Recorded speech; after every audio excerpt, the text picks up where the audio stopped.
अस्सलाम वालेकुम ज़फ़र। वालेकुम अस्सलाम। ज़फ़र, ये तो मैंने पर्सनली देखा, एक प्रोडक्शन हाउस का पूरा they came back after shooting an ad. एक एड को शूट करने में कई मिलियंस की लागत आती है और उसके बाद किसी ने उनके पूरे के पूरे डेटा को यरगमाल बना लिया and was not ready to release it until a certain amount was paid. ये कैसे हो जाता है? Ransomware, basically. These kinds of attacks are called ransomware. Okay. Malware को अटैच करके वो malware as a sleeper cell आपकी ऑर्गेनाइजेशन में, आपके सर्विस में बैठा हुआ होता है। जैसे ही कोई इंटेंसिव डेटा उसे नज़र आता है हैकर को, वो उसे इनक्रिप्ट कर देता है। ओके।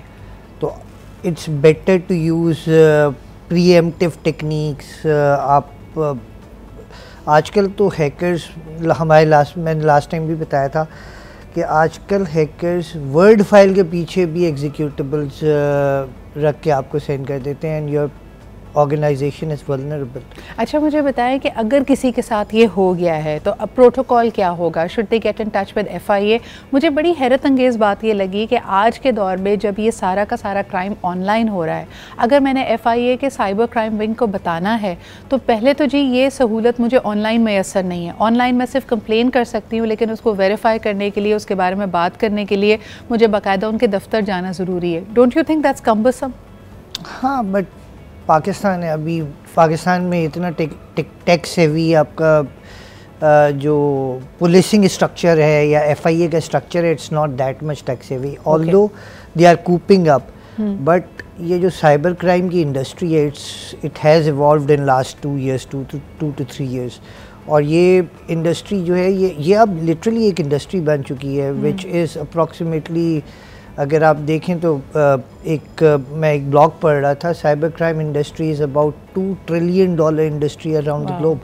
ऑब्वियसली, यानी कोई चीज़ जो आपके लिए अहम है, फिर यकीनन उससे जुड़े हुए लोग, चाहे वो उसको सर्विस को प्रोवाइड कर रहे हों या आपको अटैक कर रहे हों, वो एक मुनज़्ज़म तरीके से अपनी कार्रवाई को आगे बढ़ाते हैं। मुझे ये बताइए कि ऐसी सिचुएशन में फंस जाने वाला शख्स क्या करे, और आपने क्या देखा है कि अगर किसी का ये रैंसमवेयर की वजह से डेटा किसी के पास उसने यरगमाल बना लिया है, अगर सिर्फ पैसे दे दिए जाएं तो क्या मामला रफ़ा दफ़ा हो जाता है? नहीं होता।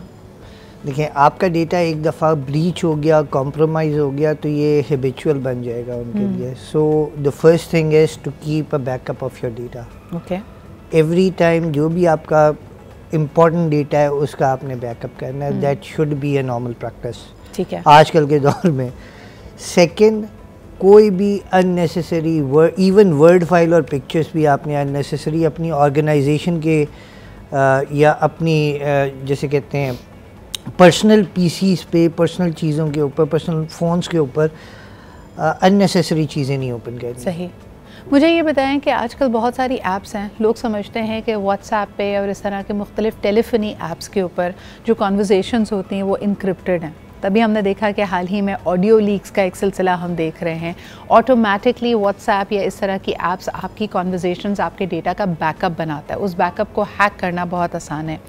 आपकी एडवाइस क्या होगी लोगों को? इसका स्ट्रक्चर थोड़ा सा डिफरेंट है। बेसिकली बैकअप हैक करना is not that easy, but relatively hackers के लिए it is unfortunately with in their reach. Okay. But in between, man in the middle attack के बारे में अगर आप जानते हो तो वो आपके डेटा को ऑफलोड कर लेता है। Okay. And that can only be done if आपके सर्विस प्रोवाइडर के एंड के ऊपर ब्रीच हो। That's why service providers are investing hell lot to coop up with this thing, but eventually it is possible. लेकिन मुझे बताएं कि क्या आप इस बात को मानते हैं कि व्हाट्सएप और मुख्तलिफ टेलीफोनी ऐप्स पे जो आपको बारहा ये कन्विंस करने की कोशिश करती हैं कि your conversation, your data is encrypted, is it end to end encrypted? देखिए, एंड टू एंड इनक्रिप्टेड होने के बाद भी it can be decrypted. Okay. Man in the middle क्या होता है? मतलब if someone is in between, he will morph yourself in front of Facebook and WhatsApp.